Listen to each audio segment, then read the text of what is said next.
What's up, everybody? Welcome back to Legit Whiskey Reviews. My name is Javier, and today I'll be reviewing Calumet Farm 15-year-old Kentucky Straight Bourbon Whiskey. All right, this is a good one. So Calumet Farms, these guys, they're a non-distilling producer.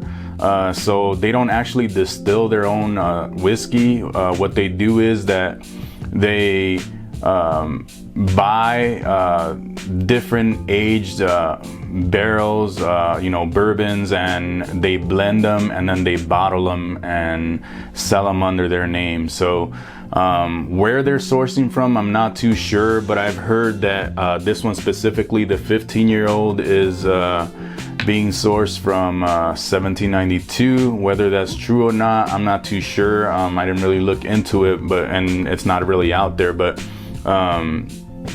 yeah, so like I said, they're a non-distilling producer. So basically what they do is they source their whiskey from different distilleries, the highly aged whiskey. So this one here is the 15-year-old. They also produce the small batch. I know they do an 8-year-old Calumet Farm.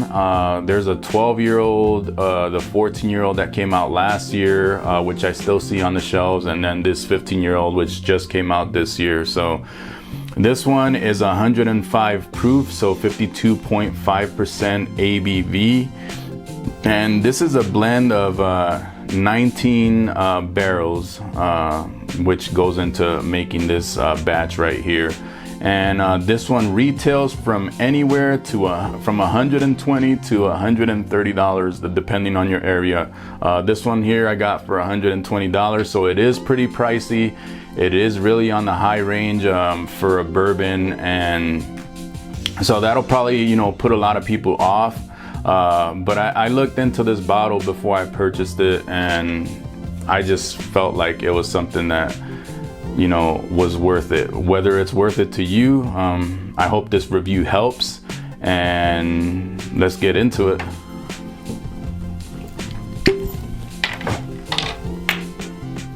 So this I really like this bottle. It has a lot of detail.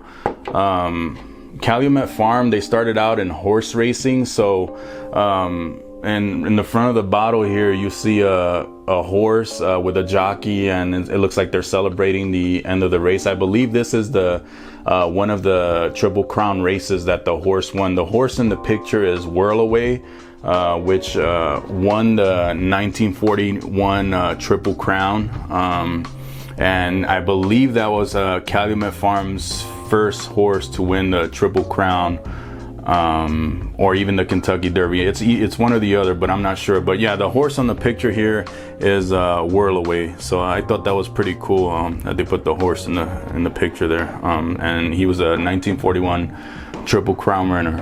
All right, so the color on this, it has a nice dark color. It's not overly dark, especially for the age, which I'm kind of surprised by, but it's definitely not light.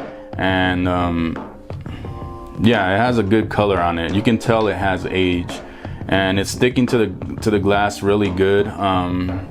For being 15 years old at 105 proof, I'm pretty impressed by. I believe last year's the 14-year-old was somewhere around the 95 to 96 proof. So this is definitely a step up as far as the proof. So I really like that. And like I said, it's coating the glass well. The legs are barely forming and they're coming down really slow. So let's get into the nose.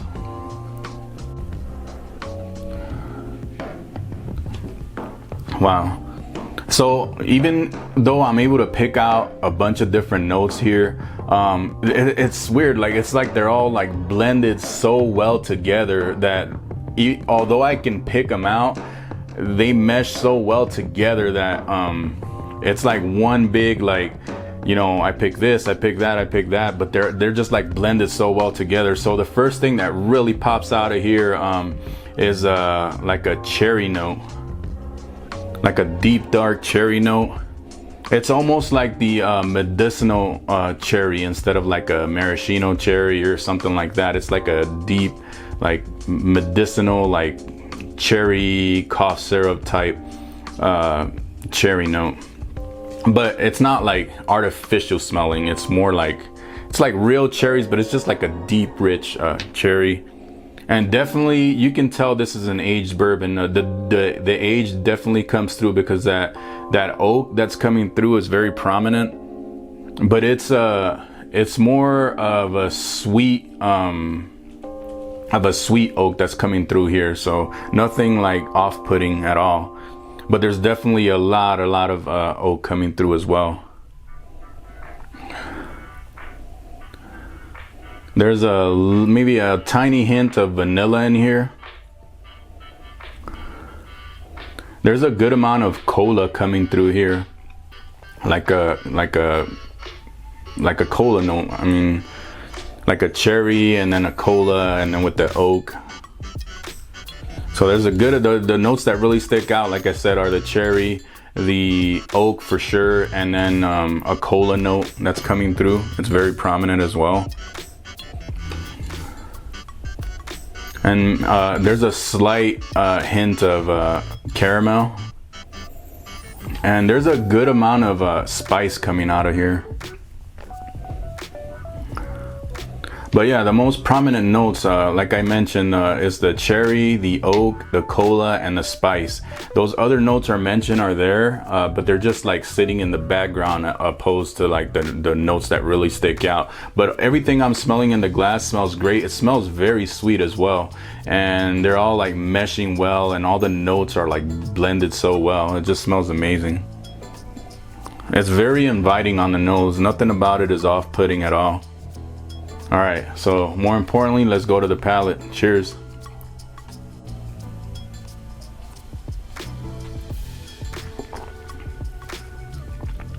Yeah, so the sweetness and that cherry translates to the palate as well. There's definitely, like I said, that oak really, you know, you definitely get it on the palate as well. But like I said, it's a sweet oak. There's nothing bitter or tannic or off-putting about it. And I definitely picked up the spice on the nose, but it really comes through on the palate. Very spicy, all the way from the mid to the back of the palate. It's definitely a lot of spice, a good amount of black pepper coming through. But let's try it again.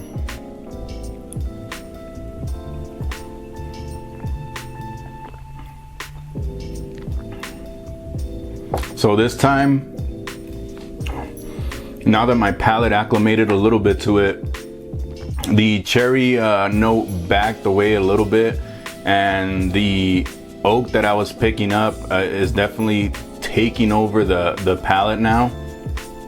It's still on the sweet side of the oak. It's not anywhere near, you know, where it starts to get like bitter or overpowering or everything like that. And that's one of the things with, like, you know, bourbons as opposed to scotch. When you have a high aged bourbon, if you're not careful like what you're doing with the bourbon, you can overdo it with the oak, and all you're gonna get is like a lot of oak, and you know, it'll pretty much, as in my opinion, ruin the flavors as far as the bourbon when you age it too long and not careful what you're doing with the bourbon. But as far as this one, that's not, you know, they definitely did a great job as far as the oak that's coming through, because it's just perfect. It's very sweet, very inviting, and that spice is really lingering around. I still feel it from the mid palate all the way down to my throat, just like, you know, a ton of spice, black pepper. Let me try it one more time here.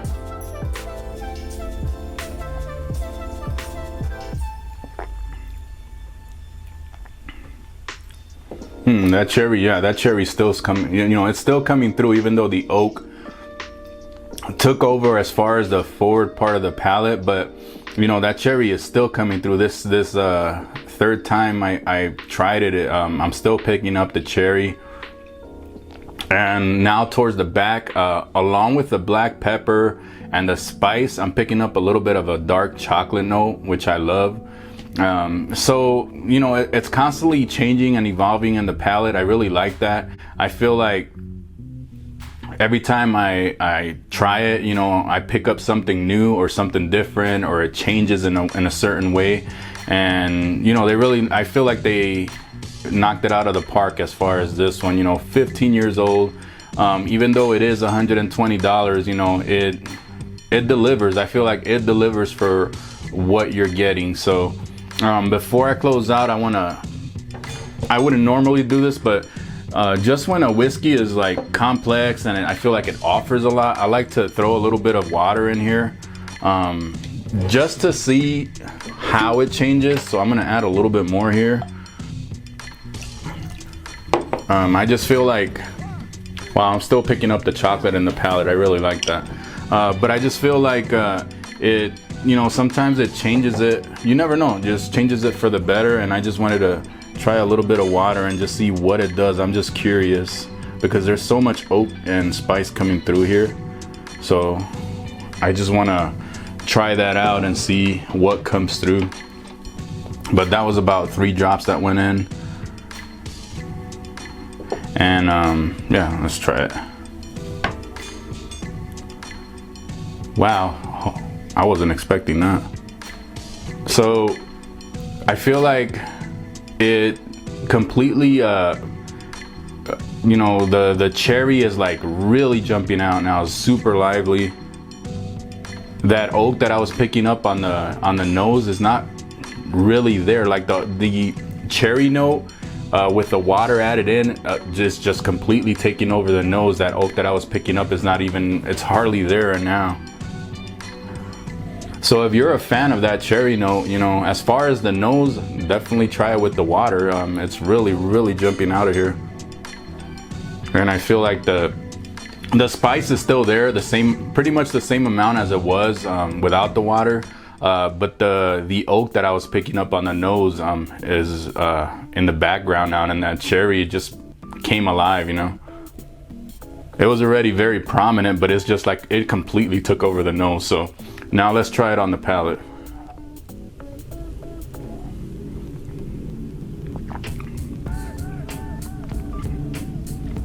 Wow, I don't hate it. I actually like it a lot. So I feel like the oak, it's the same thing as the nose that I picked up. The oak kind of took a back seat to that cherry. That cherry note, which was already there, just completely came alive. The sweetness kind of like ramped up a little bit, but there's still a good amount of spice. Not as much as without the water, but that spice is still lingering with the water. And that little bit of black pepper and a little bit of dark chocolate is definitely still coming through. So I think adding water to this does not diminish the whiskey at all. If anything, it gives you something different. So if you like to, you know, experiment with the water, I feel like adding water to this definitely did not hurt this whiskey. If anything, it completely changed it, and it just depends on your preference. You know, if you like that sweet oak, and you know, after 1 glass, 2 glasses, like the oak starts to take over. But like I said, it's a sweet oak, and you still pick up the cherry. This is without the water, but once you add the water to it, that cherry completely takes over the palate. The sweetness ramps up, and you get a lot of you know, a lot of spice still, and you get the dark chocolate and the black pepper note towards the back. So I feel like it just depends what you like. But as far as my final thoughts on this whiskey, I feel like it's, you know, it's completely worth the price. Everything it offers, super complex, it coats the palate well. It's just, you know, I can't say enough about it. They really did a good job with this whiskey, and I'm gonna give it an A+.